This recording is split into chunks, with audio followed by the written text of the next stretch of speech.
انسان مقاصد چاہتا ہے تو بڑے لوگ گمراہ ہو گئے، الجھ گئے، زندگی کا پتہ نہیں پا سکے، اور پھر جسے اپنا پتہ چلتا نہیں وہ پریشان بھی بڑا رہتا ہے، آخر میں کیوں آیا ہوں، کیا مقصد تھا، وہ الجھ جاتا ہے۔ انسان کو اپنی معرفت پانے کے لیے معرفت الہی کی ضرورت ہے۔ من عرف نفسہ فقد عرف ربہ، وہ تلاش کرے اس کا مالک، اس کا رازق، اس کا خالق کون ہے، تو اللہ تعالیٰ کی پاک بارگاہ تک رسائی کے لیے اب صرف ایک ہی ذریعہ ہے، اور وہ ذریعہ ہے ذات مصطفیٰ صلی اللہ تعالی علیہ وسلم۔ یا ایھا الناس قد جاءکم برہان من ربکم، اے لوگو یہ جو میں نے تمہارے پاس اپنے نبی کریم علیہ السلام کو بھیجا ہے تو یہ رب کی طرف سے تمہارے پاس واضح دلیل آ گئی ہے۔ نبی پاک علیہ السلام کی پیروی کرنا، حضور کی اتباع کرنا، حضور کے نقش قدم چلنا، نبی پاک علیہ السلام کی بتائی ہوئی باتوں پر عمل کرنا، جن چیزوں سے سرکار نے روکا ہے ان سے رک جانا۔ جو بندہ یہ کام توجہ سے کرتا ہے اسے معرفت الہی بھی نصیب ہوتی ہے اور محبت الہی بھی نصیب ہوتی ہے۔ قرآن مجید نے فرمایا قل ان کنتم تحبون اللہ فاتبعونی یحببکم اللہ، اے محبوب علیہ السلام آپ اپنے غلاموں سے یہ فرما دیں کہ اگر یہ اللہ سے محبت کرنا چاہتے ہیں تو آپ ان سے فرمائیں کہ میری پیروی کرو، میرے نقش قدم چلو، میری اتباع کرو، یحببکم اللہ، اللہ خود تم سے محبت فرمائے گا۔ نبی پاک علیہ السلام کی اتباع، حضور کی پیروی، نبی پاک کے نقش قدم چلنا، یہ انسان کو معرفت الہی دیتا ہے۔ آپ کو پتہ ہے صحابہ کرام علیہم رضوان نے جب کلمے پڑھے، مسلمان ہوئے، ایمان کی، یقین کی، تیقن کی دولت انہیں نصیب ہوئی تو پھر ان کے رنگ ڈھنگ بدل گئے۔ بڑا مشکل کام ہے اپنا کمایا ہوا مال محنت کا لا کے خرچ کرنا، لیکن جب رضائے الہی پورے طور پر مطلوب ہو اور معرفت الہی کا رنگ چڑھا ہوا ہو اور انسان کو طے ہو جائے کہ اب یہ مال میرے رب کی رضا کا ذریعہ بنے گا، تو پھر حالت یہ ہوتی ہے کہ جناب صدیق اکبر نے تن کے کپڑے بھی اتار دیے اور ٹاٹ کا لباس پہن لیا۔ تینوں لب دیاں آپ گواچے، سانو اپنی خبر نہ کوئی، ساتھوں تے پارے نے ککھ گلیاں دے، سانو آخ دے لوگ شدائی، اسا لنگ نموس دا ساڑ کے چولا، گل پہنے تاج گدائی، او سجنا اپنا آپ گوایا تاں یار نے چاتی پائی۔ جب آپ کو معرفت الہی کا یہ جذبہ نصیب ہوتا ہے، یہ ذوق نصیب ہوتا ہے، یہ شوق نصیب ہوتا ہے، تو پھر انسان طلب کرتا ہے۔ نبی پاک صلی اللہ تعالی علیہ وسلم نے فرمایا شہید بھلا اللہ کی بارگاہ میں کیا خواہش کرتا ہے؟ اللہ کرے آپ کی زیادہ توجہ میری طرف ہو جائے، ہمارا سارا دھیان لے ہی ہمارا موبائل گیا ہے، شریکہ ہی بن گیا ہے۔ 2 4 5 لوگ بنا لیں، باقیوں کو دے دیں، اور جس نے بنانی ہے وہ ضرور بنائے، پر بات تو میری سنیں نا۔ آپ لائیو کومنٹس بعد میں دیکھ لیجئے گا۔ عزیز دوست میری بات پر غور فرمائیں، جب آپ معرفت الہی تک پہنچ جاتے ہیں تو حضور فرماتے ہیں شہید اللہ کی بارگاہ میں عرض کرتا ہے مالک کبھی ایک دفعہ پھر بھیجے نا دنیا میں، اور پھر موقع ملے نا شہید ہونے کا۔ تیری جنت میں بڑا لطف ہے، لیکن گویا جو تیری راہ میں سر کٹانے کا مزہ ہے۔ میرے عزیز جب نبی پاک کی پیروی کی جاتی ہے تو معرفت الہی انسان کو جینے کا سلیقہ آ جاتا ہے، اسے محسوس ہوتا ہے کہ میں کوئی بڑا بامقصد کام کر رہا ہوں۔ پھر پتھر کھانا، تبلیغ کرنا، جد و جہد کرنا، کانٹوں پہ چلنا، یہ سارے کام مزہ دینے لگ جاتے ہیں۔ جب کوئی مقصد حیات ہاتھ آ جاتا ہے نا، پھر تھوڑے وقت سو کے بھی انسان نیند پوری کر لیتا ہے، تھوڑے پیسوں پر بھی گزارا ہو جاتا ہے، پھر سادہ لباس بھی ہو، سادہ کپڑے بھی ہوں, مسجد میں سونا بھی ہو, تو حضرت بلال حبشی مطمئن وقت گزارتے ہیں. پھر اطمینان, جب معرفت الہی نصیب ہو جائے, محبت الہی نصیب ہو جائے, تو حضور علیہ السلام نے معراج سے واپس آ کے فرمایا بلال کیا عمل کرتے ہو؟ یا رسول اللہ کیا ہوا؟ فرمایا میں نے تو جنت میں بھی تمہارے قدموں کی آواز سنی ہے. نبی پاک کی خالص پیروی, اتباع رسول, لیکن شرط یہ ہے کہ انسان تن من دھن سے حضور کی پیروی کرے. وہ چند 2 4 5 چیزوں کا دعویٰ نہ کرے, میٹھا کھانا سنت ہے, مسواک کرنا سنت ہے, داڑھی رکھنا سنت ہے, پگڑی باندھنا سنت ہے, یہ بڑی عظیم سنت ہے, پر سچ بولنا بھی سنت ہے, فاقہ کرنا بھی سنت ہے, دل بڑا رکھنا بھی سنت ہے, دل صاف رکھنا بھی سنت ہے. جو اپنے لیے پسند کرو وہ دوسرے کے لیے پسند کرو, یہ بھی حضور کی دی ہوئی ادا ہے. اپنی مرضی کا ماحول فقط نہیں بنایا جائے. جب آپ معرفت الہی کے راستے پہ چلیں گے تو لازمی شرط ہے حضور کی پیروی کریں گے. اتباع رسول کے بغیر کوئی اور رستہ ہی نہیں ہے جو بندے کو اطمینان دے سکے, سکون دے سکے. آپ ایک مطمئن زندگی گزارتے ہیں جب حضور کی پیروی میں. آپ دنیا میں دیکھ لیں, بہت زیادہ مہنگے کپڑے پہننے والے لوگوں سے ملاقاتیں کر لیں, بہت نئے جدید دور کا فیشن اوڑھنے والے لوگوں سے آپ مل لیں, وہ بیچارے بے چین ہی بڑے رہتے ہیں. 98 لوگوں نے کہہ دیا تیرے کپڑے ٹھیک لگ رہے ہیں, اور 2 نے بھی یہ نہیں کہا غلط ہے, ٹھیک نہیں, انہوں نے کہا بس ٹھیک ہے, لیکن یہ بیچارے پریشان ہو گئے ہیں کہ پتہ نہیں صحیح ہے کہ نہیں. حالانکہ 2 بندوں نے صرف ہلکا سا یہ کہا ہے کہ بس ٹھیک ہے, مناسب ہے, کیونکہ وہ گڈ بک میں آنا چاہتا ہے. وہ صرف دنیا کی زندگی جینا چاہتا ہے. المال والبنون زینت الحیات الدنیا, یہ صرف دنیا کی زینت چاہتا ہے. تو لیول یہ ہو جاتا ہے کہ بڑی مہنگی گاڑیوں میں لوگ بے چین ہیں, تبصرے کر رہے ہیں, زیادہ بول رہے ہیں, اپنی تعریفیں اپنے منہ سے کر رہے ہیں, بیچارے الجھے سے, بکھرے سے, ٹوٹتی بکھرتی باتیں کرتے ہیں. لیکن اگر حضور کی اتباع نصیب ہو,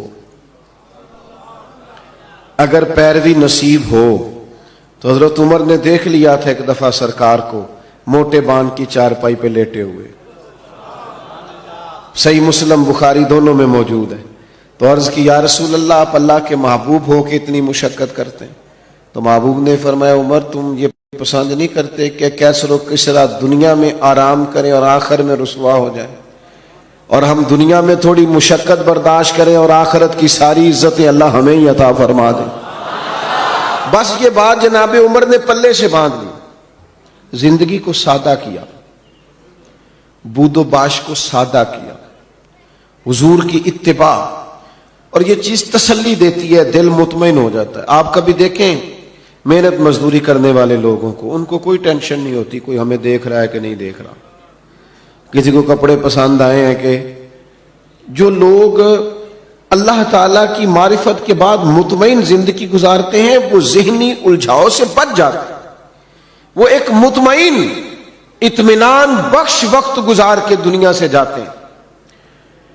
حضرت عمر رضی اللہ تعالیٰ عنہ کے زمانے میں نا فتوحات بہت زیادہ ہو گئی تھی, اور مال غنیمت بھی بڑی تعداد میں آتا تھا. 25 ہزار 50 ہزار دینار بدری صحابہ کو ملنے لگے تھے.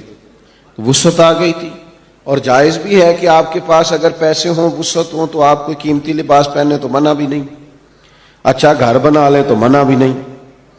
لیکن حضرت عمر کا لباس وہی پرانا سادہ, کئی جگہوں پہ پابند لگے ہوئے, آتے اسی سے جمعہ پڑھاتے, ہاں اسی سے فیصلہ کرتے, اپنی زندگی میں مست, کوئی پرواہ نہیں. تو بچے جب بڑے ہو جاتے ہیں پھر ہلکے ہلکے مشورے بھی تو دیتے ہیں نا. یہ پنکھے خود سے بند کیے ہوئے ہیں, اچھا ٹھیک ہے. تو بچے ہلکے پھلکے مشورے بھی دیتے ہیں, ٹھیک ہے کوئی بات نہیں, سب رہنے دیں, سب ٹھیک ہے. تو کچھ لوگوں نے مشورہ دیا کہ اتنے بڑے لوگ جناب عمر سے ملنے آتے ہیں, وزیر مشیر اور کیا بات, اور وہی سادہ اور پھٹا پرانا اور پیوند لگا ہوا لباس. تو سب نے مشورہ کیا کہ حضرت عمر سے کہنا چلیں کرتا ہی نیا لے لیں. آپ کے پاس مال آتا ہے آپ سارا بانٹ دیتے ہیں, حصہ تو آپ کو بھی ملتا ہے, آپ بانٹ دیتے ہیں تو چلو تھوڑا سا حرج کیا ہے. تو سب نے مشورہ کیا کہ کہنا ہے حضرت عمر سے. تو ایک صحابی بولے, کہنے لگے کہنا تو ہے پر وہ شعر بھی بتاؤ جو عمر سے بات کرے گا. وہ بندہ بھی تو بتاؤ نا بھائی جو عمر فاروق سے بات کرے. تو لوگوں نے کہا ایک بندہ ہے نا جس کی عمر بات ٹالتے نہیں. کہا وہ کون ہے؟ کہا مولا علی شیر خدا. حضرت عمر ان کی بات نہیں ٹالتے. لوگوں نے حضرت علی شیر خدا کی خدمت میں عرض کی کہ حضور آپ کہیے نا جناب عمر سے کہ اب حالات بدل گئے ہیں, لوگوں کے پاس وسعت آئی ہے. حضور علیہ السلام کے زمانہ مبارکہ میں ظاہری طور پر, ورنہ تو بڑی وسعت تھی, ظاہراً اتنی وسعت نہ تھی.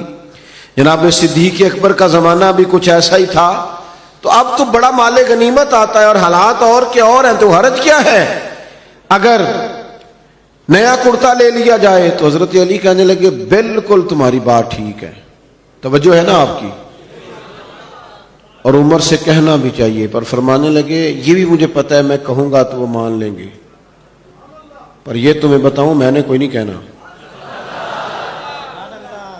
میں نہیں کہوں گا کیونکہ میں عمر کی طبیعت کو جانتا ہوں. کہا پھر کیا کریں؟ فرمایا سیدہ عائشہ صدیقہ سے کہو, وہ ماں ہے نا مومنوں کی, حق رکھتی ہیں نا. لوگوں نے یہ سارا مدعا جناب عائشہ صدیقہ سے بیان کیا. بلایا جناب عمر, دوڑے حاضر ہوئے. اماں جی حکم ہو. پردے کے پیچھے بیٹھ گئے. فرمایا عمر اب اللہ نے وسعت کر دی ہے, مال آ گیا ہے, گنجائش آ گئی, تو آپ نیا کرتا لے لیں, کیا حرج ہے؟ تو حضرت فاروق اعظم چپ کر گئے. بزرگوں کے سامنے جو منصب کے لحاظ سے بزرگ ہوں, بڑے ہوں, ان کے سامنے زیادہ باتیں نہیں کرنی چاہیے. حضرت عمر چپ کر گئے. کہا اماں جی آپ حکم کریں, شام سے پہلے کرتا بدل لوں گا. لیکن فرمانے لگے ایک بات کرنے کی اجازت ہے, ایک بات کہنے کی اجازت ہے. کہا کہیے. توجہ ہے آپ کی میری طرف؟ تو حضرت عمر فرمانے لگے اماں جی یہ جو میں نے کرتا پہنا ہے نا, حضور کے زمانے میں بھی میں اسی طرح پہنتا تھا, حضرت صدیق کے زمانے میں بھی اسی طرح پہنتا تھا. میرا دل کرتا ہے میں اسی طرح رہوں جو میرا رنگ حضور کے دور میں تھا. میں اس میں بڑا راضی ہوں, بڑا مطمئن ہوں, یہی میرا طریقہ ہے. بس جناب عمر نے بات کی تو جواب کوئی نہیں آیا. تھوڑی دیر کے بعد جناب عائشہ صدیقہ کے رونے کی آواز آئی اور جناب عمر فاروق سے فرمانے لگی آپ جائیے, جو صحابہ نے فرمایا تھا وہ بھی ٹھیک ہے, پر جو آپ کہہ رہے ہیں وہ تو بالکل ہی ٹھیک ہے. اس لیے کہ معرفت الہی, محبت الہی, توکل, صبر, شکر, قناعت, خودداری, عزت نفس پیدا کرتی انسان کو یہ چیزیں پیدا کرتی. اور یہ حاصل کیسے ہوتی ہے؟ فتبعونی, حضور کی پیروی سے, نبی پاک کی غلامی سے, نبی پاک کے نقش قدم چلنے سے. ہم صرف اور صرف اس زندگی میں مطمئن رہ سکتے ہیں جو زندگی ہمیں مدینے والے محبوب نے عطا فرمائی. اگر ہم وہاں سے ہٹیں گے, اگر ہم وہاں سے چند قدم پیچھے ہٹیں گے, ہمارے لیے نقصان ہوگا. دیکھیے نا, عظیم سنت ہے نبی پاک کی اپنے دل کو صاف رکھنا, لیکن ہم نے بوجھ ہی بڑے بنائے ہوتے ہیں دل پہ. ایک بٹن ٹوٹ جائے نا, گلے کا ایک بٹن, تو محفل میں کسی کو بھی نہ پتا ہو تو جس کا ٹوٹا ہوتا ہے وہ بڑا پریشان ہوتا ہے, یار میرا بٹن ٹوٹا ہوا ہے. ایک تنکا صرف آپ کی داڑھی پہ لگ جائے نا, ایک بال چھوٹا سا, تو جب تک بندہ اتار نہ لے مطمئن نہیں ہوتا. ذرا سی یہاں مٹی لگی ہو تو سارے کہتے ہیں یار تیرے چہرے پہ مٹی لگی ہوئی ہے. آپ کئی بار آئینہ دیکھتے ہیں, پھر جا کے اطمینان حاصل ہوتا ہے. تو میرے بھائی یہ جو لوگ کہتے ہیں نا میں بے چین رہتا ہوں, بور بڑا ہوتا ہوں, تو ان کے دل پر بھی کوئی میل کچیل چڑھ گئی ہے. یہ باطن اگر اپنا صاف کر دیں گے نا, یہ چڑھ جاتی ہے میل کچیل. مجھے بتائیں, بندہ حسد کرے اور پھر سکون سے رہے یہ ہو سکتا ہے؟ دل میں بغض رکھے اور سکون سے رہے یہ ہو سکتا ہے؟ وہ تکبر کر رہا ہے, کسی کو حقیر جان رہا ہے, پھر سکون سے رہے، یہ ممکن ہے؟ جب ہم اپنی طبیعت پر، باطن پر بوجھ، میل کچیل چڑھا لیتے نقصان ہوتا ہے۔ جب دل پوری طرح صاف ہو گیا، پرواہ کوئی نہیں ہے، اللہ کے ہر بندے سے پیار ہے، ہر صحیح العقیدہ کی محبت ہے، ہر ایک کے بارے میں دل میں گنجائش ہے۔ پاک ہوئے تے پاک ہی ملدا ہی، تے بنا پاکوں پاک نہیں ملدا۔ سارے جسم دے دھون دے نالوں اکو تولا ٹکڑا دل دا۔ آپ دل صاف رکھیں گے نا، دل صاف، یہ حضور کی عظیم سنت، یہ والی اتباع کریں گے نا نبی پاک کی، آپ بڑی ہلکی پھلکی زندگی گزاریں گے۔ آپ کو مطمئن ہوگا کہ آپ الجھے ہوئے نہیں۔ آپ دیکھیے نا، ترمذی میں حدیث ہے، حضور علیہ الصلوۃ والسلام نے فرمایا، اے انس، اے میرے بیٹے، آپ سے ہو سکے تو صبح اس حال میں کیجئے گا کہ آپ کے دل میں کسی کا بغض نہ ہو۔ اور حضور فرمانے لگے، یہ میری سنت ہے، دل میں بغض نہ رکھنا، یہ میری، بولیے، یہ میری سنت ہے۔ اور میرے عزیز، دل میں صفائی، ستھرائی، صحابہ فرماتے ہیں، حضرت عبداللہ ابن عمر فرماتے ہیں، ہم ایک دن نا حضور کی بارگاہ میں بیٹھے تھے، 2-3 لوگ، دروازے پہ دستک ہوئی تو نبی کریم نے فرمایا، دروازہ کھولو، جو بندہ دروازے پہ آیا جنتی ہے۔ کہتے ہیں ہمارا تو رشک سے حال ہی کوئی نہیں تھا جسے حضور نے جنتی کہہ دیا۔ دروازہ کھولا تو بندہ بڑا سادہ سا، تازہ تازہ اس نے وضو کیا ہے، پانی کے قطرے داڑھی سے گر رہے ہیں، جوتے اس نے بغل میں دبائے ہوئے، آ کے حضور کی خدمت میں بیٹھا، کوئی کام کہا، پھر وہ رخصت ہو گیا۔ کہتے ہیں ہمیں بڑے رشک آیا کہ یار کمال آدمی ہے، حضور نے جنتی فرما دیا، یہ تو کمال ہو گئی۔ فرماتے اتفاق کی بات یہ کہ اگلا دن آیا، وہی ٹائم، وہی وقت، اسی طرح ہم بیٹھے تھے، پھر دستک ہوئی، حضور نے فرمایا کھولو دروازہ، جو آیا ہے وہ جنتی ہے۔ کہتے ہیں اب تو حال ہی کوئی نہیں تھا ہمارا تڑپنے والا، اس لیے کہ دروازہ کھولا تو بندہ بھی وہی تھا جو کل آیا ہے۔ او حضور تو اشارتاً کہہ دیں تو جسے نبی پاک نے 2 دفعہ کہہ دیا۔ مسند امام احمد بن حنبل میں روایت موجود ہے، فرماتے ہیں حسن اتفاق کے 3را دن، وہی ٹائم، وہی وقت، اسی طرح ہم بیٹھے تھے، دروازے پہ دستک ہوئی، محبوب فرمانے لگے کھولو بھائی جنتی آیا ہے۔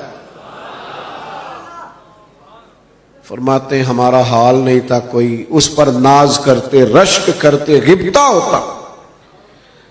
بندہ آیا، سادہ بندہ، جوتے سائیڈ پہ رکھے، پانی کے قطرے داڑھی سے گر رہے تھے، وہ کام کیا، جب وہ باہر نکلا تو حضرت عبداللہ ابن عمر کہتے ہیں میں بھی اجازت لے کے اس کے پیچھے ہو گیا، میں نے کہا یار 2-3 دن اپنا مہمان بنا لو گے؟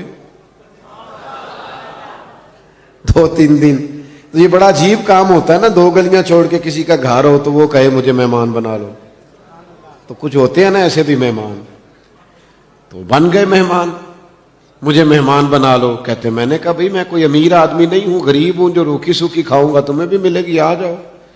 حضرت عبداللہ فرماتے ہیں 3 دن اور 3 راتیں میں اس کا مہمان رہا، میں پتہ کرنا چاہتا تھا وہ کیا عمل کرتا ہے، جس کی وجہ سے نبی پاک صلی اللہ تعالی علیہ وسلم نے جنت کی بشارت دے دی، میں معلوم کرنا چاہتا تھا۔ لیکن آپ فرماتے ہیں میں نے کوئی ایسی بات دیکھی نہیں، وہ عشاء پڑھ کے سوتا، فجر کی نماز تک سویا رہتا، اور میں تو درمیان میں اٹھ کے تہجد بھی پڑھتا تھا، وہ تو صرف کروٹیں بدلتا تو اللہ کا ذکر کرتا، باقی وہ ساری رات اس نے عشاء سے لے کر فجر کی اذان تک آرام کیا۔ فرماتے ہیں وہ تو تھوڑے صدقات کرتا تھا، میں زیادہ کرتا تھا۔ میں بڑا حیران تھا کہ 3 دفعہ نبی پاک صلی اللہ تعالی علیہ وسلم نے جنت کی بشارت عطا کی ہے، اور بندے کا حال یہ ہے کہ کوئی خاص عبادت نہیں۔ 3رے دن میں چھٹی لے کے اس سے اجازت لے کے جانے لگا تو وہ بھی حیران تھا کہ 3 دن بندہ رہا ہے، سمجھ کوئی نہیں آئی۔ فرماتے میں نے بھی اسے کہا یار مجھے ضرورت نہیں تھی، اصل بات یہ ہے تو بندہ بڑا کمال ہے، 3 دن تک نبی پاک نے تجھے جنت کی بشارت دی ہے، میں تو 3 دن 3 راتیں تیرا مہمان رہا، پتہ کروں تو کیا عمل کرتا ہے تاکہ میں بھی کروں۔ اور وہ فضیلت میں بھی پالوں جو تجھے حاصل ہے. فرماتے ہیں وہ کہنے لگا عمل کوئی بھی نہیں، وہی ہے جو آپ نے دیکھ لیا ہے. 5 نمازیں پڑھتا ہوں، حسب توفیق صدقہ کرتا ہوں. تو کہتے ہیں میں نے اس سے کہا یار کچھ تو ہوگا نا جو اتنی شان. تو کہنے لگا ایک چیز میرے پاس ہے، یہ آپ نے یاد رکھنی ہے، یہ ہماری محفل کا نچوڑ ہے. ایک چیز ہے، وہ کیا؟ کہنے لگا میرا دل بڑا صاف ہے، عداوت کوئی نہیں، حسد کوئی نہیں، بغض کوئی نہیں، اناد کوئی نہیں. اسی کسی دے کچھ بھی نہ لگ دے، نہ کوئی ساڈا دردی. ہم نے کوئی رٹا نہیں، کوئی کسی سے تنازع نہیں. اس نے مجھے سلوٹ کیوں نہیں کیا، فلانے نے سلام کو نہیں کیا، فلانے میرے وہ بچے کے دن رکھنے تھے مجھے بلایا کیوں نہیں، فلانے نے مشورہ کیوں نہیں کیا، منگنی پہ کیوں نہیں بلایا، ایک بندہ کیوں بلایا. میرا رٹا کوئی نہیں، دل صاف ہے. حضرت عبداللہ ابن عمر فرماتے ہیں میں سمجھ گیا. میں نے کہا تیرا دل صاف ہے نا، تو پھر مدینے والے محبوب نے بھی 3 دفعہ جنت کی بشارت عطا فرمائی. عزیز بھائیوں، ہم نے اتباع رسول کرنی ہے، پیروی کرنی ہے نبی پاک کی. یہی معرفت الہی کا بڑا ذریعہ ہے. سادہ زندگی گزارنی ہے، دلوں کو صاف رکھنا ہے، اپنے معاملات کو پوری طور پر اللہ کے سپرد کرنا ہے. باتیں زیادہ ہو نہیں سکتی، وقت کے دامن میں اتنی گنجائش نہیں سمیٹنے لگا ہوں. ایک بات میں نے ضرور کرنی ہے، آپ اتنی محبت سے دوست جمع ہوئے ہیں، چلے اللہ نے کبھی پھر موقع بنایا تو کسی کھلی جگہ پہ بیٹھیں گے انشاءاللہ تعالی. اب جو پیچھے ہیں وہ زیادہ پریشان ہیں، ان کو موقع نہیں مل رہا. ایک بات ضرور آپ سے عرض کرنی ہے، دلوں پہ جو بوجھ ہوں گے نا وہ ہمیں اپنوں سے دور کر دیں گے. غلطیاں ہو ہی جاتی ہیں. اچھا میں آپ کو بتاؤں، اپنوں کی غلطیوں کا ہمیں زیادہ پتہ اس لیے ہوتا ہے کہ ہم ان کے ساتھ جو زیادہ رہتے ہیں. انسان ہونے کے ناطے کمزوریاں دوسروں میں بھی ہوتی ہیں، پر وہ دور ہوتے ہیں تو ہمیں پتہ نہیں نہ ہوتا. کمزوریاں انسانوں میں رہیں گی، لیکن یہ جو ہم عداوت پال لیتے ہیں نا، آپ یقین کریں. ایک بوڑھے بزرگ مجھ سے کہنے لگے پیر صاحب بچے لڑ کے لیدا لیدا ہوئے نے تے اسی میاں بیوی سب تو چھوٹے نالاں ہن چونکہ بھرا لڑے نے تے اسی دوجے دے گھر نہیں جا سکتے. تو کہتے بچوں کی ماں کا یہ حال ہے کہ وہ کھڑکی کھول کے بیٹھ جاتی ہے کہ میرے بچے گزریں گے تو میں انہیں دیکھ لوں. کھڑکی کھول کے بیٹھی رہتی ہے کہ میرا بڑا بیٹا گزرے گا تو میں دیکھوں گی. او یار، اتنی عداوتیں، اتنی تکلیفیں. لوگ قبرستانوں میں نیرے جنازے پڑھنے جاتے ہیں، صرف جنازہ، تاکہ لوگوں کو پتہ چلے میں آیا ہوں.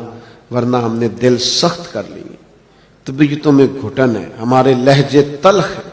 ہم حضور کا میلاد منانے آئے ہیں اور نبی پاک کی غلامی اتباع کا تو سبق یہ ہے کہ جو پتھر بھی مارے نا طائف والوں نے اور تکلیف بھی دی، تو صحابی نے کہا حضور کرے نا دعا یہ تباہ ہو جائیں. تو فرمایا دعا نہیں کرنی ان کی تباہی کی، اس لیے کہ یہ نہیں مانتے تو ان کی آنے والی نسلیں مان جائیں گی. دل کو سخت نہیں کیا اپنے دل میں. لوگوں کے مکے والوں نے کیا کچھ نہیں کیا، پر ایک دفعہ معافی مانگی، محبوب نے کئی دفعہ معاف فرمایا. تو میرے عزیز، اتباع رسول اصل ہے، اور اتباع رسول میں 2 چیزیں بنیادی ہیں. ایک سادہ رہیں اور ایک دل کو صاف رکھیں. یہ 2 کام اگر کریں گے زندگی بڑی ٹھنڈی محسوس ہوگی، معیاری محسوس ہوگی. آپ خود اپنے اندر خوبصورتی محسوس کریں گے. اللہ میری آپ کی حاضری قبول فرمائے. سلام ہوگا اور یہاں بزرگ بیٹھے ہیں، ان میں سے کوئی دعا کرے گا. وما علینا الا البلاغ. کیا خوبصورت انداز ہے میرے رسول پاک علیہ السلام کا. جتنی شاندار طبیعت حضور نے مولا علی شیر خدا کی تھی اتنی کوئی کر سکتا ہے؟ اور جتنی اعلیٰ ترین تربیت اور حسن سیدہ فاطمہ کو اللہ نے دیا کسی اور کو مل سکتا ہے؟ لیکن میرے نبی پاک علیہ السلام نے ان کی شادی کے بعد ان کو اکٹھے بٹھا کے ان کے سر آپس میں جوڑ کے ہاتھ اٹھا کے دعا کی تھی کہ اے اللہ ان کے درمیان محبت پیدا فرما دے. میاں بیوی کے درمیان جو سب سے اہم چیز ہے وہ محبت ہے. بچے کہتے ہیں ہم کدھر جائیں، ابا کی سنیں کہ اماں کی سنیں؟ اور اکثر گھروں میں بچوں کی تربیت رک جاتی ہے اس لیے کہ میاں بیوی کا سلوک نہیں ہوتا، تباہی اتر جاتی. گھر کے اندر ہر شے ہے پر ان کا پیار نہیں. پتہ یہ چلا کہ گھر میں محبت نہ ہو تو گھر نہیں چلتا. اگر محبت کے بغیر ایک گھر نہیں چل سکتا تو محبت مصطفیٰ کے بغیر دین کیسے چلے گا؟ گھر نہیں چلتا میرے بھائی، ٹوٹ جاتا ہے، بکھر جاتا ہے۔ سارا کچھ ہونے کے باوجود میں نے مردوں کو روتے ہوئے دیکھا ہے، عورتیں تو روتی ہیں، میں نے مردوں کو روتے ہوئے دیکھا ہے کہ کیا کروں، 4 بچے ہیں پر اس کو نہیں سمجھ آتی، وہ پاگل ہے، مہربانی کریں وہ سیانی ہو جائے، میں بچوں کے لیے پریشان ہوں، کدھر کیا کروں۔ یعنی عورت اگر وفادار اور پیار کرنے والی نہ ہو تو مرد کو آنسو نکل آتے ہیں کہ یہ سیانی ہوتی تو میرا گھر بن جاتا۔ او بھائیو، پیار بڑا ہی ضروری ہے، یہ محبت بڑی ضروری ہے، اس کے بغیر نہیں نظام چلتا۔ محبت ہو جاتی ہے نا، چلیں ایک واقعہ سناتا ہوں آپ کو، بات زیادہ مضبوط ہو جائے گی۔ داتا گنج بخش علی حجویری داتا صاحب نے لکھا ہے، یہ آج کل کا جو جدید نوجوان طبقہ ہے وہ ذرا بات جلدی سمجھ جائے گا۔ داتا صاحب رحمۃ اللہ لکھا ہے، حضرت عبداللہ بن مبارک رحمۃ اللہ علیہ سے کسی نے کہا کہ آپ بڑے زبردست محدث ہیں اور اتنی وارفتگی والے صوفی کم ملتے ہیں جتنے آپ ہیں، وجہ کیا ہے؟ تو حضرت عبداللہ بن مبارک فرمانے لگے، مجھے نہ توبہ کرنے سے پہلے ایک عورت سے عشق ہو گیا تھا، عورت سے۔ بڑی توجہ سے بات سمجھنا۔ آپ فرماتے ہیں میرا گھرانہ نمازی تھا، یہ داتا صاحب نے لکھا ہے کشف الماجوب میں۔ حضرت عبداللہ بن مبارک فرماتے ہیں کہ جس عورت سے مجھے عشق ہو گیا نا، اس کے محلے میں جا کے میں عشاء کی نماز پڑھتا تھا، اور پھر ساری رات میں اس کے گھر کے گرد رہتا تھا۔ وہ آدھی رات کو تھوڑی دیر کے لیے چھت پہ آتی تھی، 2-1 باتیں ہوتی تھیں، میں لوٹ آتا تھا۔ فرماتے ہیں ایک رات میں نے عشاء کی نماز اس کے محلے میں جا کے پڑھی، قاری صاحب نے نا کچھ آیات لمبی پڑھا دی تو مجھے غصہ آیا۔ کہہ دیتے نا لوگ مولویوں نے کام کو نہیں، سانو تے اور بھی ہیں، تو کہتے ہیں کہ نماز لمبی پڑھا دی تو مجھے غصہ آیا کہ جلدی پڑھاؤ۔ فرماتے ہیں نماز وہاں پڑھی، سخت سردی تھی، رات لمبی تھی، میں اس کے گھر کے گرد جا کے نا تو منڈلانے لگا کیونکہ مجھے اس سے محبت تھی۔ فرماتے ہیں کہ 1 گھنٹہ 2 گھنٹے 4 گھنٹے 5 گھنٹے حتیٰ کہ سحری کا وقت ہو گیا، پاؤں پھوٹنے لگی، تو وہ نا بھاگتی بھاگتی چھت پہ آئی اور کہنے لگی کہ گھر میں رش بڑا ہے، مہمان زیادہ ہیں، آج بات نہیں ہو سکے گی۔ کہتے یہ لفظ کہتے وہ نیچے اتر گئی۔ جب میں وہاں سے واپس نکلا تو فجر کی اذان شروع ہو گئی، یوں سمجھ لیں کہ 13 گھنٹے 14 گھنٹے بیت گئے۔ حضرت عبداللہ بن مبارک فرماتے ہیں اچانک نہ میں نے اپنے دل پہ توجہ کی، ساری رات وہ آئی نہیں تھی پر مجھے اس پہ غصہ بھی کوئی نہیں آیا، مجھے وہ بری بھی نہیں لگی، ساری رات اس نے کھڑا رکھا لیکن میرے دل سے اتری بھی نہیں۔ کوئی نہیں سمجھ آئی آپ کو میری بات؟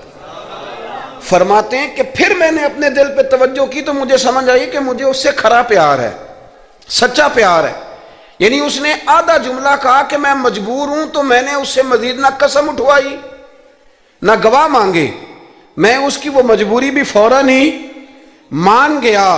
تو جناب عبداللہ بن مبارک فرماتے ہیں کہ جب میں نے وضو کر کے مسجد میں جا کے 2 سنتیں پڑھی نا تو میرے اندر سے آواز آئی، عبداللہ اگر ایک بی بی کے لیے تو ساری رات کھڑا رہ سکتا ہے اور اس کی سخت بات سخت انتظار بھی تجھے غصہ نہیں دلاتا، اگر عورت کے عشق میں سارا کچھ ہو سکتا ہے تو رب رسول کے عشق میں بھی ہو سکتا ہے۔ پھر ان کی بتائی ہوئی تراویحاں تجھے غصہ نہیں دلائیں گی، پھر ان کا کہا ہوا روزہ تجھے غصہ، پھر تو یہ نہیں کہے گا کہ بڑا مشکل کام میں جی گرمیاں دے روزے نے، پھر تیری زبان سے کوئی لفظ، اس لیے کہ محبوب پر غصہ۔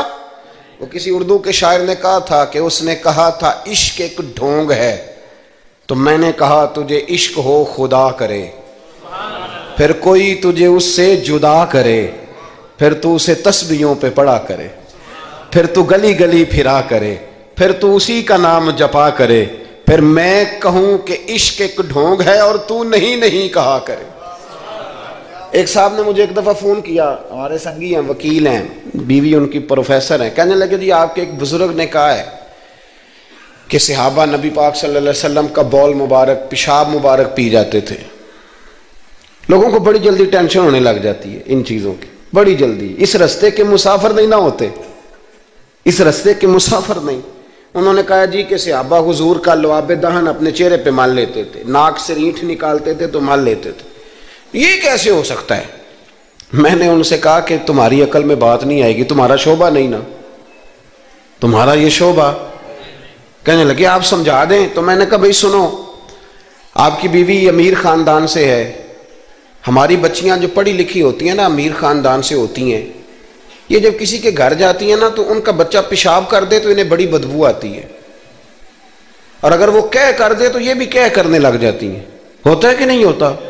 اور گھر آ کے کہتی ہیں اوہ بڑے جاہل ہیں، صفائی نہیں کرتے، بچے نے ادھر ہی پیشاب کیا ہوا تھا، میں تو جو کھا کے گئی تھی وہ بھی باہر آ گیا۔ کہنے لگے جی بالکل یہ بھی ایسے ہی کرتی تھی۔ تو میں نے کہا جب اس بچی کا جو بڑا ناک چڑھاتی ہے، جب اس کی اپنی شادی ہو جائے، اپنا بچہ ہو جائے اور بچہ بالوں میں پیشاب کرے، پھر بھی کیا آتی ہے؟ کیوں؟ اس لیے کہ اپنا بچہ ہے۔ اور میں نے کہا میاں فرق اتنا ہے کہ صحابہ کا اپنا نبی تھا۔ یہ جب محبت ہو جاتی ہے نا تو پھر گھن نہیں آتی، پھر کوئی، اور پھر مصطفیٰ کریم کا بول مبارک تو اللہ نے ویسے ہی پاک فرمایا ہے۔ تو میں نے کہا یہ باتیں اتنی دیر ہوتی ہیں جتنی دیر تک بچہ غیر کا ہوتا ہے، جب بچہ اپنا ہوتا ہے تو پھر یہ گفتگو۔ جب تک بچہ غیر کا تھا، آواز کم کریں گی تھوڑی، جب تک بچہ غیر کا تھا اس وقت تک کہہ بھی آ رہی تھی، بدبو بھی آ رہی تھی، گھن بھی آ رہی تھی، اور پھر بچے نے الٹی کر دی، اماں کے کپڑوں پہ کر دی، اس کے گود میں کر دی، لیکن پھر اماں کو کوئی تکلیف کیوں؟ اب کیا ہوا ہے؟ اب اس سے پیار ہو گیا، اب اس سے محبت ہو گئی۔ پھر بڑے بڑے سردار، یہ بخاری مسلم ہے، عروہ بن مسعود ثقفی ابھی غیر مسلم تھے، جب حدیبیہ کے مقام پہ آئے تو واپس جا کے انہوں نے پیغام مسلمانوں کو نہیں دیا، عالم کفر کو دیا، عالم کفر کو جا کے کہنے لگے کافرو مسلمانوں سے کبھی جنگ نہ کرنا۔ کہا کیوں؟ کہنے لگے میں حدیبیہ میں دیکھ کے آیا ہوں، اور میں کوئی بے وقوف آدمی نہیں، نادان نہیں کہ دیکھ کے آیا ہوں تو مطمئن ہو گیا ہوں، میں نے بڑے بڑے بادشاہ دیکھے ہوئے، میں سفیر ہوں، میں نے دنیا دیکھی ہے، لیکن جو تعظیم مصطفیٰ کریم کے غلام ان کی کرتے ہیں وہ میں نے کسی کو کرتے نہیں دیکھا، وہ میں نے نہیں دیکھا۔ کہا کیا دیکھ آئے ہو؟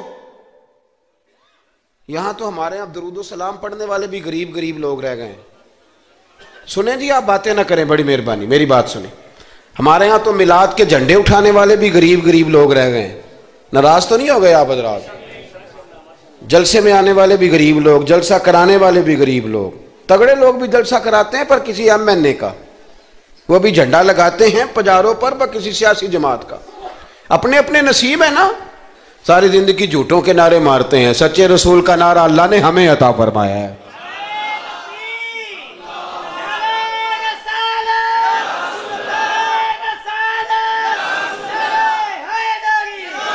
مقام توجہ، اللہ آپ کو سنیں۔ عروہ بن مسعود کہنے لگے کہ ان سے جنگ نہ کرنا۔ کہا کیوں؟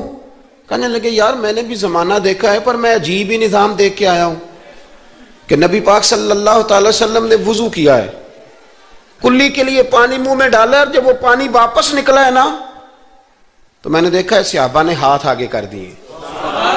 اور عروہ کہنے لگا یہ سارے غریب لوگ نہیں تھے، ان میں بلال حبشی جیسے غریب بھی تھے اور عبد الرحمن ابن عوف جیسے سیٹھ بھی تھے۔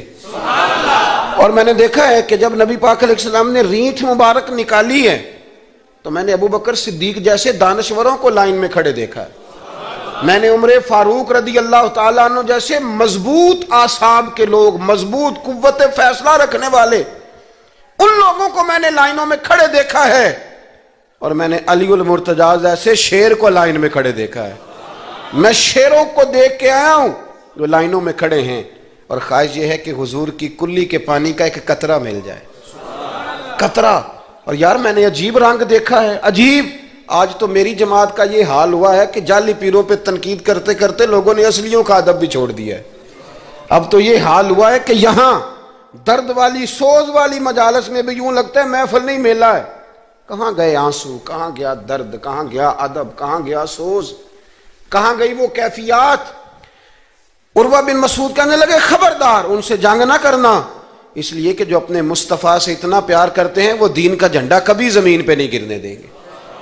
آپ لوگ اپنی اپنی جگہ پہ بیٹھیں جی، آپ پیسے لے کے نہ آئیے گا. اور ایک مسئلہ شرعی اور یاد رکھ لیں، بات سامنے آ گئی، کبھی کسی نعت خواں کو پیسے دینے ہو تو نابالغ بچے کے ہاتھ کبھی نہ بھیجیں، یہ جائز ہی نہیں شرعن. پتہ ہے آپ کو مسئلے کا؟ نابالغ بچہ کوئی چیز کسی کو دے تو اس سے لینا جائز ہی نہیں. وہ خوشی سے بھی دے تب بھی لینا جائز نہیں. جب تک وہ بالغ نہیں تب تک وہ دے سکتا ہی نہیں. اس مسئلے کو ہمیشہ ذہن کے اندر رکھیں. سمجھ آ رہی ہے میری بات کی؟ نہیں کوئی نہیں، آپ نے سمجھا نہیں بات کو. سمجھتے تو ہاں نہ کرتے. نابالغ بچے کو کبھی پیسے دے کے نہیں اٹھائیں، اس لیے کہ جائز نہیں اس کے ہاتھوں سے لینا، جائز نہیں. ورنہ مولانا دیدار علی شاہ صاحب رحمۃ اللہ علیہ اعلیٰ حضرت کے خلیفہ تھے. وہ کہتے مجھے کئی دفعہ میرے یاروں نے کہا تھا کہ اعلیٰ حضرت سے ملنے چلے، تو میں کہتا تھا میں خود سید ہوں، خود عالم ہوں، میں کیوں جاؤں کسی کے پاس. کہتا جس دن پہلے دن گیا نا تو ایک چھوٹا طالب علم کنویں پہ پانی نکال کے وضو کر رہا تھا. میں نے کنویں سے پانی میں نے سمجھا کہ ڈیوٹی، آپ کو پتہ نا بڑی مصیبت ہوتی ہے طالب علموں کے حصے میں آئی ہوئی، سارے کام ان بیچاروں نہیں کرنے ہوتے ہیں. یعنی قدموں کے نیچے فرشتوں نے پارے بچھائے ہوتے ہیں اور کندھے کے اوپر کمیٹی والوں نے قربانی کی کھال رکھی ہوتی ہے. یہ طالب علموں کا عشر ہوتا ہے. تو وہ طالب علم بیچارہ پانی نکالا ہوا تھا، اس نے سید صاحب کہتے ہیں میں وضو کرنے لگا نا تو طالب علم کہنے لگا بابا جی پوچھ تو لو، پانی تو میرا ہے.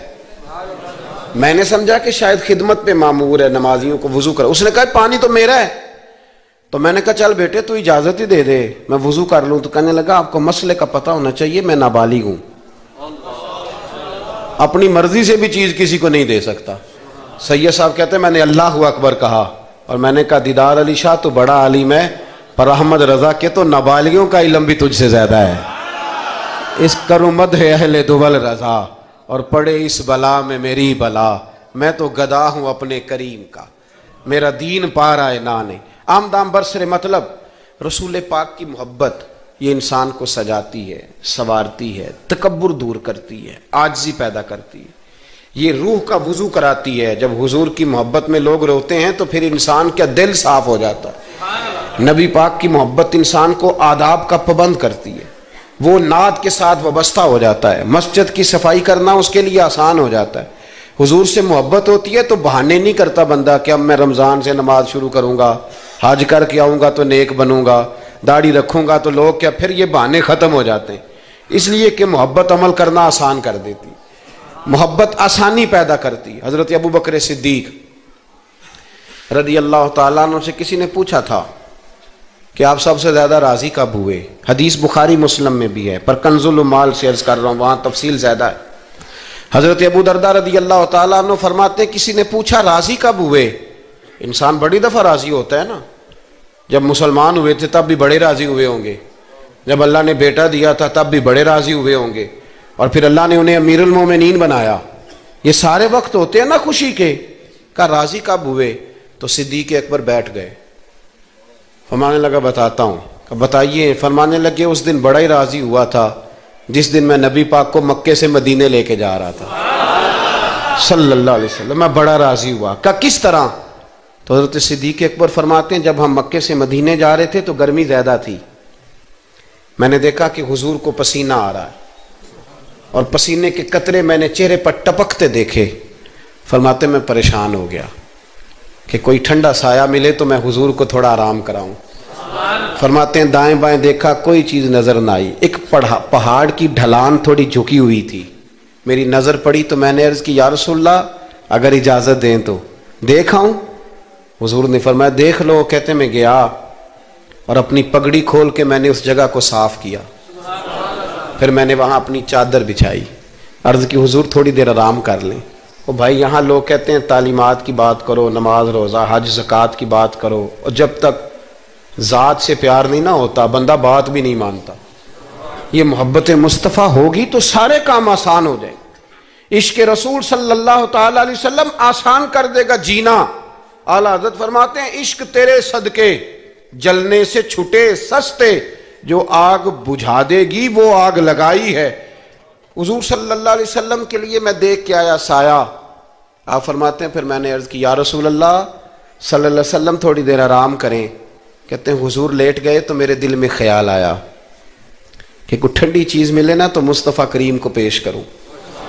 کہتے ہیں دائیں بائیں دیکھا تو ایک چرواہا بکریاں چرا رہا تھا. اس سے میں نے کہا کہ دودھ دے دو گے تھوڑا سا؟ وہ کہنے لگا کہ اگر آپ ڈیرے پہ مانگتے تو 3 دینار، یہاں 4 دینار کا۔ آپ فرمانے لگے میں نے تو سوچا تھا تو بہت بڑی قیمت مانگے گا، صرف 4 دینار۔ کہتے ہیں اسی وقت دیا۔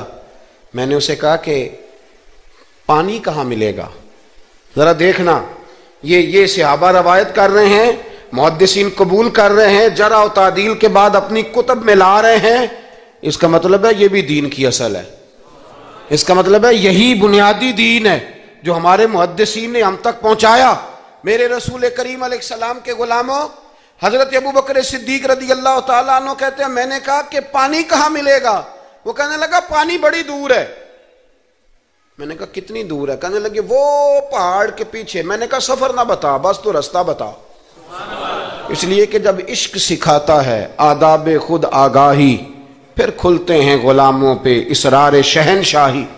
بتا جانا کہاں ہے؟ حضرت ابوبکر صدیق رضی اللہ تعالیٰ عنہ کہتے ہیں اس نے کہا پہاڑی کے پیچھے کنواں ہے۔ آپ فرماتے میں دوڑا گیا لکڑی کے پیالے میں، وہاں سے پہلے میں نے ہاتھ دھوئے، پھر میں نے پیالہ دھویا، پھر پانی بھرا، پھر میں تیزی سے واپس آیا۔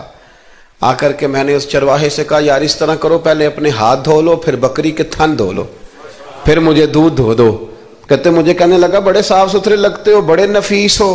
اور میں نے کہا یار میری بات نہیں، جن کے لیے لے کے جانے انہیں اللہ نے بڑا پاک صاف پیدا فرمایا، جن کے لیے لے کے جانے ان کی بڑی شان ہے۔ جناب ابوبکر صدیق فرماتے ہیں اس نے مجھے کہا تو خود ہی دھو لے۔ فرماتے ہیں میں نے پہلے بکری کے تھن دھوئے، پھر دودھ دھویا، شدید گرمی، پھر وہ پیالہ لے کے میں کنویں پہ گیا، پھر وہاں سے پانی نکالا، پھر میں نے اس کو رکھ کے پیالے کو اس پانی میں ٹھنڈا کیا۔ جب دودھ ٹھنڈا ہو گیا تو میں اب آ رہا ہوں، آہستہ آہستہ اس لیے چل رہا ہوں کہ دودھ گر نہ جائے، اور پریشان اس بات میں ہوں کہ دیر ہو گئی تو دوبارہ گرم نہ ہو جائے۔ آپ فرماتے ہیں لا کے میں محبوب کی بارگاہ میں حاضر ہوا تو حضور کی آنکھ مبارک لگی ہوئی تھی۔ اب دل میں خیال آیا جگا میں سکتا نہیں، اور اگر حضور دیر سے اٹھے تو پھر گرم ہو جائے گا۔ کہتے ابھی میں کھڑا ہوا ہی تھا کہ میرے مصطفیٰ نے آنکھیں کھول دی، رسول کریم علیہ السلام نے آنکھیں کھولی۔ حضرت ابوبکر صدیق فرماتے ہیں گھٹنوں کے بل بیٹھ کر جب میں نے وہ دودھ کا پیالہ مصطفیٰ کو پیش کیا، اس پردیس میں، اس سفر میں، جب دائیں بائیں کوئی اور نہیں تھا، جب وہ میں نے پیش کیا نا، حضور نے پہلے 3 گھونٹ پیے۔ فرمانے لگے ابو درداء جب وہ 3 گھونٹ پی کے میری طرف دیکھ کے حضور مسکرائے نا تو میں کھل کے رویا، میں کھل کے رویا۔ اور فرماتے ہیں جب نبی پاک نے وہ سارا دودھ پی لیا اور حضور نے فرمایا نا مجھے بڑا اچھا لگا ہے، تو فرماتے ابو درداء میں اس دن اتنا راضی ہوا، اتنا راضی ہوا کہ نہ اس سے پہلے کبھی ہوا تھا نہ اس کے بعد کبھی ہوا۔ ذات رسالت کے ساتھ صحابہ کا جو تعلق ہے نبی پاک کی ذات کے ساتھ، یہ نا عقل مند آدمی بیچارہ ساری زندگی بحث ہی کرتا رہتا ہے۔ میں نے دیکھیں ساری زندگی، حضرت ملا رومی فرمایا کرتے تھے اللہ نے لوگوں کو عقل دیا استعمال کرنے کے لیے، پر لوگ ساری زندگی عقل کے ہاتھوں استعمال ہوتے رہے۔ عقل مندوں کا مرشد بھی کوئی نہیں ہوتا، کئی میری طرح کے پڑھے لکھے ہوتے ہیں ان کا بھی پیر کوئی نہیں ہوتا، وہ خود ہی بہت بڑے پیر ہوتے ہیں، کوئی نہیں جس سے رہنمائی لے، اس لیے کہ وہ نفس اتنا موٹا ہو جاتا ہے کہ کسی جگہ نہ پیار کرنے دیتا ہے نہ محبت کرنے دیتا ہے۔ 4 پیسے آ جائیں تو اس آدمی کا بھی کوئی رہنما نہیں ہوتا، اس لیے کہ اب وہ خود سارا کچھ ہو جاتا ہے۔ بھائیو رسول پاک کے غلاموں نے جب مصطفیٰ کریم کی باری آئی تو عقل نبی پاک کے قدموں پہ قربان کر دی، پھر انہوں نے دائیں بائیں ادھر ادھر نہیں دیکھا، کبھی نہیں کوئی سوال کوئی جواب، کبھی ادھر ادھر نہیں گئے، سیدھا ذات رسالت کے ساتھ پیار۔ پڑھیے یہ روایت تو مشکات میں بھی ہے، طبرانی میں بھی ہے۔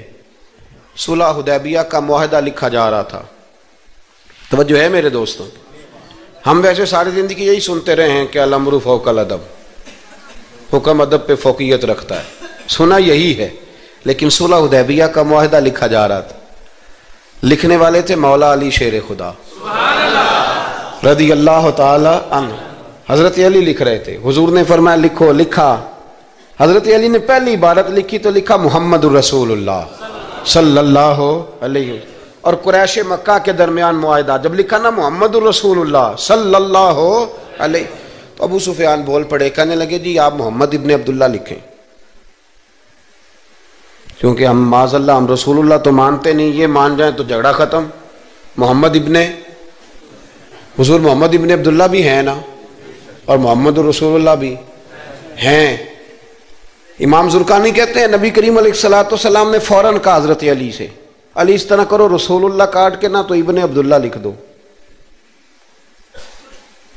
حضرت مولا علی شیر خدا خاموش ہو گئے. سنا ہم نے یہی ہے ساری زندگی کہ حکم فوقیت رکھتا ہے, لیکن حضرت علی خاموش ہو گئے. حضور نے دوسری دفعہ کہا علی رسول اللہ کاٹ کے نہ تو محمد ابن عبداللہ لکھ دو. حضرت مولا علی شیر خدا خاموش ہیں. تیسری دفعہ جب حضور نے کہا تو امام زرقانی کہتے قلم نیچے رکھا حضرت علی نے, ہاتھ باندھے اور آنکھوں میں آنسو آ گئے. کہا یا رسول اللہ میں مجبور ہوں, مجھے رسول اللہ لکھنا تو آتا ہے پر کاٹنا نہیں آتا. حضور میں نا یہاں مجبور ہوں, حضور میں مجبور ہوں, لکھنا آتا ہے پر کاٹنا. بھئی سوال اٹھتا ہے نا کہ لکھنا آتا ہے تو کاٹنا کیوں نہیں آتا؟ لیکن 1500 صحابہ موجود تھے, کسی نے اعتراض نہیں کیا کہ علی حضور حکم دے رہے ہیں لکھو, کیوں نہیں لکھ رہے؟ جہاں وہ مفتی ہوتا نا, وہ B com M S C تو فٹافٹ درس دیتا, مولانا آپ یہ کیا کہہ رہے ہیں, حضور نے کہا تو ویسے کریں. اور میرے بھائی جب محبت ہوتی ہے نا, ایک شعر ہے خواجہ غلام فرید صاحب کا, اگر آپ کی سمجھ میں آئے تو بڑی اچھی بات ہے, نہ آئے تو پھر بھی بڑی اچھی بات ہے, اگر سمجھ میں آئے تو کیا بات. خواجہ غلام فرید صاحب کہا کرتے تھے تن تندور ہڈاں دا بالن تے اسی ہاواں نال تپایا, کپ کپ مکیاں پیڑے کیتے اتوں عشق پلیتھن لایا, تن دا سالن من دی ہانڈی تے لون صبر دا پایا. غلام فریدا وے میں ساری تیری, تینوں اجے یقین نہیں آیا. غلام فریدا وے میں ساری تیری, تینوں اجے یقین نہیں آیا. حضرت مولا علی شیر خدا رضی اللہ تعالیٰ عنہ کہنے لگے حضور کاٹا, بولیے کاٹا. پتہ نہیں یا رسول اللہ لکھا ہوتا ہے تو لوگ کیسے کاٹ لیتے ہیں, یا رسول اللہ لکھا ہوتا ہے کاٹ دیتے ہیں, کیسے کاٹ دیتے ہیں خدا بہتر جانے. مولا علی سے تو نہیں کاٹا گیا. حضرت علی شیر خدا فرمانے لگے نہیں کاٹا جاتا. میرے مصطفیٰ کریم کے غلاموں, آپ یقین کرو پاکستان میں 5 لاکھ کے قریب ہے نفسیات کے مریض, عقل کے گھوڑے دوڑا دوڑا کے لوگ پاگل ہو گئے. علامہ اقبال جیسے لوگ تڑپتے تھے آخری عمر میں, کہتے تھے خرد کی گتھیاں سلجھا چکا ہوں, یا رب مجھے صاحب جنوں کر دے, اللہ مجھے مجنون کر دے نبی پاک کے عشق میں. میں نہیں مزید فلسفہ منطق ادھر نہیں جانا چاہتا, مجھے دیوانگی دے رسول اللہ کی محبت کی. میں نہیں جان, یہ جو لوگ دیوانے تھے نا یہ بڑے اچھے تھے. اب تو بحث ہی رہ گئی ہے, عمل ختم ہو گیا ہے, اب بحث رہ گئی. جس کو 35 سال ہو گئے نا میلاد مناتے, وہ بھی ہر سال آ کے پوچھ لیتا ہے کہ جائز تو ہے نا منانا. میں کہتا ہوں خدا کے بندے 35 سال سے تو منا رہا ہے, اب تو یہ پوچھا کر کہ میں کتنا درود پڑھوں محفل میلاد پہ. آپ تو یہ کہا کر کہ وضو کس طرح کرنا ہے میلاد کا لنگر پکانے کے. ابھی تک سوال کر رہے ہو, محبت کرنے والے کر کے گزر گئے, تو ابھی تک بحث کر رہا ہے. اور بہت ساری ایسی چیزیں تھیں جو صحابہ کی سمجھ میں نہیں آتی تھی, لیکن چونکہ سامنے رسول اللہ کی ذات تھی, اور جب محبت ہوتی ہے تو محبت بحث نہیں کرتی, محبت پیار کرتی ہے. محبت ہم ہے غلام نبی پاک کے. ایسے ہی ہے نا جی, کسی سے کہنا داڑھی رکھ لیں بحث شروع کر دیتا ہے, کہنا میں اجے نیک نہیں. میں کہتا ہوں یہ حضور کو کہنا چاہیے تھا نا کہ جب پورا نیک بنے تب رکھے, تو نے کیوں بحث شروع کی؟ داڑھی حضور نے رکھی ہے نا, لہذا ہم نے انشاءاللہ تو کہہ دیں, وعدہ نہیں لے رہا, حضور نے رکھی ہے نا. ہمیں اس سے غرض ہے کہ اچھی لگے یا نہ لگے. غلام کا کام غلامی کرنا کہ بحث کرنا؟ حضور نے کہا سچ بولو, دکان چلے چاہے, ہم نے کیا کرنا ہے بولیں, یہ بحث ہے. حضور نے کہا بیویاں پردہ کریں, اب ہمارے گھر میں وہ بیوی رہے گی جو پردہ کرے گی, جو نہیں کرے گی وہ ہمارے گھر میں رہ سکتی, کیونکہ ہم نبی پاک کے غلام ہیں, ہم رسول اللہ کے غلام ہیں صلی اللہ ہو. امام احمد بن حنبل رحمۃ اللہ علیہ بازار گئے تو غلام خرید کے لائے. آپ نے فرمایا تیرا نام کیا ہے؟ تو وہ کہنے لگا حضور غلاموں کا نام نہیں ہوتا, آپ کسی کو بھی آواز دیں گے تو میں سمجھوں گا مجھے ہی بلا رہے ہیں. آپ فرمانے لگے تو کھائے گا کیا؟ کہنے لگا حضور غلاموں کے نخرے نہیں ہوتے، جو ٹکڑا بچ گیا نہ ڈال دینا، چپ کر کے کھا جاؤں گا۔ فرمایا یہ حجرے ہیں، کو کمرہ پسند کر لے۔ کہنے لگا حضور غلاموں کے نخرے نہیں ہوتے، آپ جہاں اشارہ کریں گے میں سو جاؤں گا۔ امام صاحب فرماتے ہیں مجھے وجد ہو گیا، میں تو رونے لگا۔ میں نے کہا اٹھو یار سینے سے لگ، تو غلام بننے کے قابل تو نہیں، تو آقا بننے کے قابل ہے۔ بابا بلے شاہ صاحب رحمت اللہ علیہ نے تبصرہ کیا اس موضوع پر۔ بابا صاحب کہتے ہیں کہ ایک لقمہ ڈالتے ہو کتے کو، کتا ہمارا غلام ہوتا ہے نا، ہم مالک ہوتے ہیں اس کے، ایک لقمہ ڈالتے ہو اور دوسرا لقمہ وہ مانگے نا، دوسری روٹی، تو جوتے مارتے ہو۔ خود رات کو پنکھے کے نیچے سوتے ہو، وہ بیچارہ ساری رات پہرا دیتا ہے اور سویرے جا کے کسی درخت کے نیچے، رخ کے نیچے سو جاتا ہے۔ آپ فرماتے ہیں کہ جس کا تو مالک ہے تو اپنا احسان دیکھ اور اس کی نوکری دیکھ، اور جو تیرا مالک ہے اس کا احسان دیکھ اور اپنی ڈیوٹی دیکھ۔ خود تو بہانے کیا کہتے ہیں بابا صاحب کہتے ہیں راتی جاگیں تے شیخ صداویں، تے راتی جاگ دے کتے، تیتھوں اتے مالک دا در مول نہ چھڑ دے، پاویں مارو 100 جتے، تیتھوں اتے ایک برکی دا قدر پچھانن، پاویں مالک ہو ون ستے، تیتھوں اتے رکھا سکھا کھا، دنے جا رکھاں وچ ستے، تیتھوں اتے اٹھ بلیا چل یار منا لے نہیں تے بازی لے گئے نہیں کتے، اٹھ بلیا چل یار منا لے نہیں تے بازی لے گئے۔ وہ تو آگے گزر جائیں گے اس طرح، اور تو اشرف المخلوقات ہے۔ تھوڑا خیال کریں، ایک صحابی تھے حضرت ابو جندل رضی اللہ تعالی، ہماری محبت رسول صلی اللہ علیہ وسلم بحثوں میں رہ گئی، بحثوں میں اتنے کمزور ہیں ہم کہ آج تک بحث کر رہے ہیں، آج تک، کہ حضور پہ درود کون سا پڑھنا چاہیے۔ خدا کے بندے جس کو محبت ہوتی ہے نا وہ بحث نہیں کرتا، وہ درود پڑھتا ہے۔ درود و سلام پڑھنے والے کم میں، مسئلہ پوچھنے والے زیادہ ہیں، آپ یقین کریں۔ یا رسول اللہ کا نعرہ لگانے والے جوش کے ساتھ وہ تو چند ملتے ہیں علاقے میں، اور اس پر دلائل لینے والا سارا شہر ہے۔ خدا کا خوف کریں، عمل کریں۔ دین کو بحث کرنے نہیں آیا کہ ہر موضوع پر بحث کریں، فیس بک پہ اپنی رائے کا اظہار کریں۔ دین بحث کے لیے نہیں آیا، اسے موضوع بحث نہ بناؤ، یہ عمل کرنے کے لیے، اس پر عمل کریں۔ حضرت ابو جندل رضی اللہ تعالیٰ عنہ حضور حدیبیہ تک تشریف لائے، نبی کریم علیہ السلام۔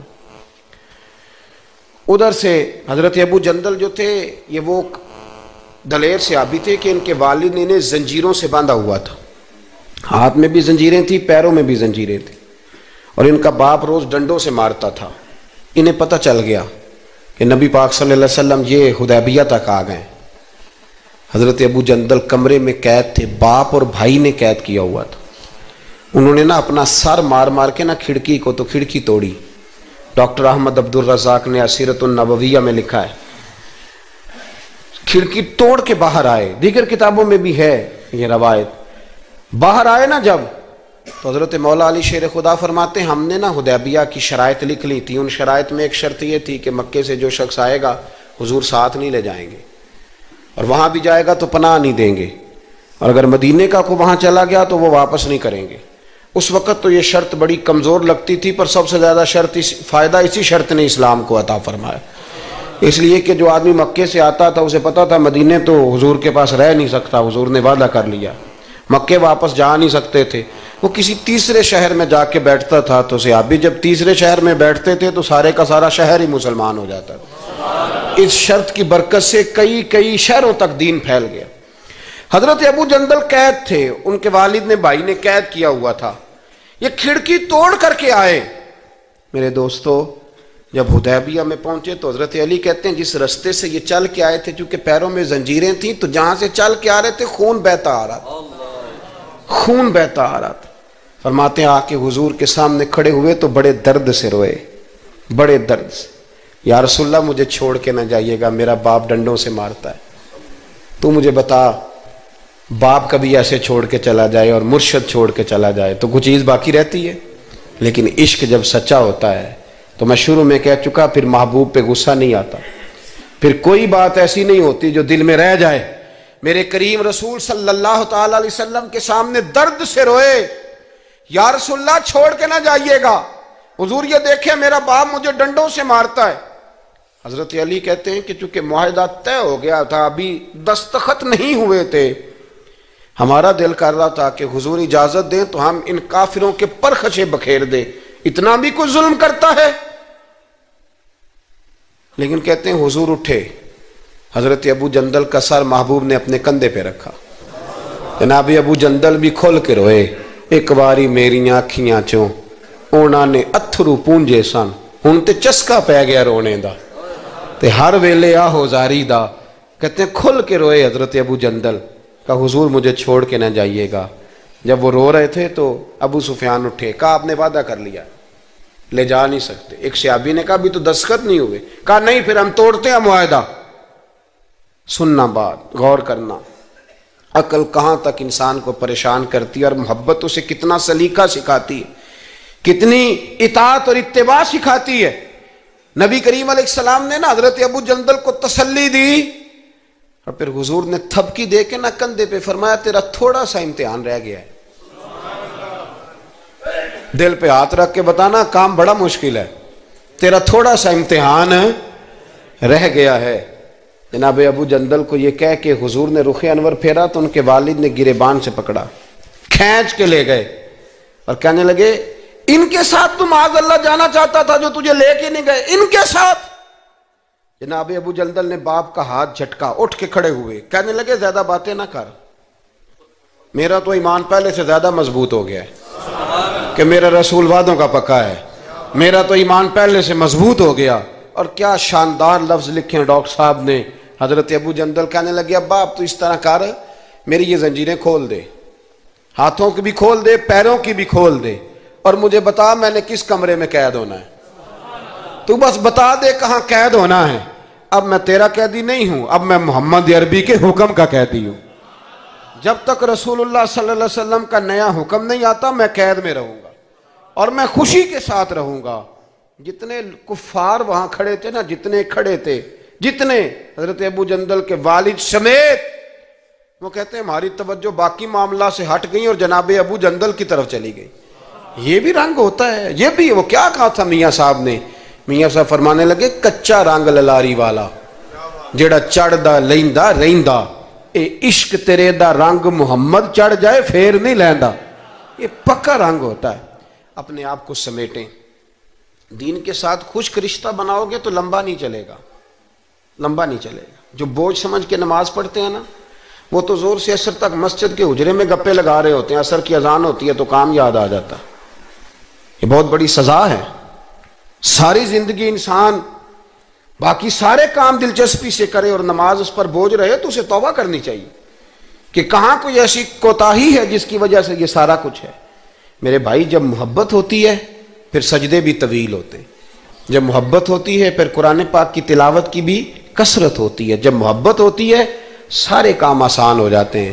حضور سے محبت کریں، وہ کیسے پیدا ہوگی؟ درود و سلام زیادہ پڑھا کریں، حضور کی نعتیں زیادہ سنا کریں۔ اور نعت کے لیے محفل ضروری نہیں ہوتی، اب تو ٹیپ ریکارڈر پہ بھی نعت مل جاتی ہے۔ رات کو کوشش کریں نعت سن کے سویا کریں، نعت سن کے۔ مجھے ایک سنگی نے کہا ایک دفعہ کہ محبت رسول بچوں میں پیدا کرنی ہو تو کیا طریقہ ہے؟ تو میں نے کہا میں نے تو ایک بزرگ کو دیکھا ہے، میرا خیال ہے اس طرح محبت پیدا ہو ہی جاتی ہے۔ ایک ہے میں تقریر کر رہا ہوں محبت رسول پہ، تو یہ تو کئی دفعہ رٹے رٹائے جملے بھی ہو سکتے ہیں۔ ایک ہے میرے بچوں میں جب محبت رسول پیدا ہوگی تو وہ میرا عمل دیکھیں گے، اس سے محبت کریں گے۔ ایک بزرگ گھر میں لیٹیں، اچانک رونے لگے، بیوی جاگی، بچوں کو جگایا، پتہ کرو۔ بچے کہنے لگے اماں آپ پوچھیں، پوچھ کے باہر آئی کمرے سے، اماں ابا کو کیا ہے؟ کہ تمہارے والی بات نہیں، اتنا زور زور سے کیوں رو رہے ہیں؟ کوئی حکیم طبیب کا معاملہ ہے، ڈاکٹر کا تو بلاتے ہیں۔ کہ بیٹا تمہارے والی بات۔ کہ اماں بتائیں تو صحیح ماجرا کیا ہے؟ کہ بیٹا کچھ بھی نہیں، تمہارے ابا کو مدینہ یاد آتا ہے، رسول اللہ کا شہر یاد آتا ہے، اس درد سے رو رہے ہیں۔ بتاؤ بچوں میں محبت رسول پیدا ہوگی کہ نہیں ہوگی؟ وہ تڑپ آئے گی کہ نہیں آئے گی؟ وہ سمجھیں گے نا اس بات کو کہ یہ بھی ایک دکھ ہے، یہ بھی ایک تکلیف ہے۔ لیکن اگر ابا صرف اسی لیے روئے کہ 10 لاکھ ڈوب گیا ہے، صرف اسی لیے روئے کہ وہ سامنے والا پلاٹ نہیں مل رہا، تو پھر بچوں میں محبت نہیں پیدا ہوتی، لالچ ہی پیدا ہوتا ہے۔ عمل ہمارا، کردار، کچھ تو آنسو ایسے ہوں جو ہم نے نبی پاک کے لیے سنبھال کے رکھے، جو مدینہ شریف جا کے بہانے ہو محفوظ کر کے رکھے ہوں. دعا کرتا ہوں اللہ تعالیٰ کی بارگاہ میں اللہ ہمیں اپنے محبوب کی سچی غلامی عطا فرمائے, غلامی میں زندہ رکھے, غلامی میں موت عطا فرمائے. آمین. آخر دعوانا الحمدللہ.